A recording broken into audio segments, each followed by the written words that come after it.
Price lord brothers and sisters.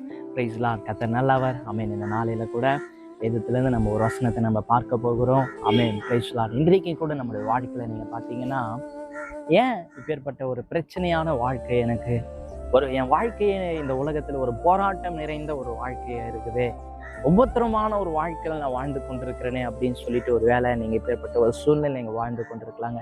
நான் ஜெபிக்கிறேன், நான் ஆண்டவர் தேடுறேன், ஏசப்பா சமூகத்தில் நான் ஜெபிக்கிறேன், ஏசப்பாவை தேடுறேன். ஆனால் நம்ம அநேக நேரத்தில் பார்த்தீங்கன்னா நமக்குள்ள ஒரு கேள்வி வருங்க, நான் ஜெபிக்கிறேன் ஆனால் ஏன் எனக்கு மட்டும் பிரச்சனை வருது?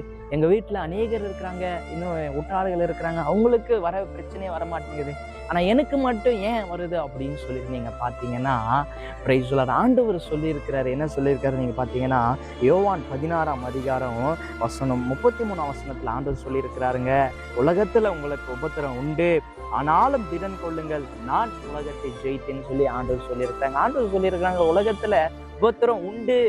ஏசப்பா பிரச்சனை இல்லைன்னு சொல்லல, பிரச்சனை இருக்கு மகளே, பிரச்சனை இருக்கு மகனே, ஆனாலும் நீ திடன் கொள், நான் உலகத்தை ஜெயித்தேன்னு சொல்லி ஆண்டவர் சொல்றாருங்க. ஆண்டவர் இந்த உலகத்தை ஜெயித்தார், சிலுவையில பிரச்சனைகளை ஜெயித்தார். நம்முடைய வாழ்க்கையில இருக்கிற போராட்டங்கள்ல இருந்து ஜெயிக்க யாரால முடியும்னா ஏசப்பனால மட்டும்தாங்க முடியும். ஆனாலும் நம்ம திடன் கொள்ளும். அநேக நேரத்தில் நம்ம சோர்ந்து போறோம், பிரச்சனையை பார்த்து என்ன பண்றோம், நம்ம சோர்ந்து போறோம். ஐயோ, இந்த பிரச்சனை ஏன் எனக்கு வருது, ஏன் இந்த வியாதி எனக்கு வருது, இந்த உபத்திரம் ஏன் எனக்கு வருதுன்னு சொல்லிட்டு நம்ம சோர்ந்து போறோங்க. அப்பேற்பட்ட ஒரு நிலைமையில நீங்க வாழ்ந்து கொண்டு சோர்ந்து போகாதீங்க, திடன் கொள்ளுங்க.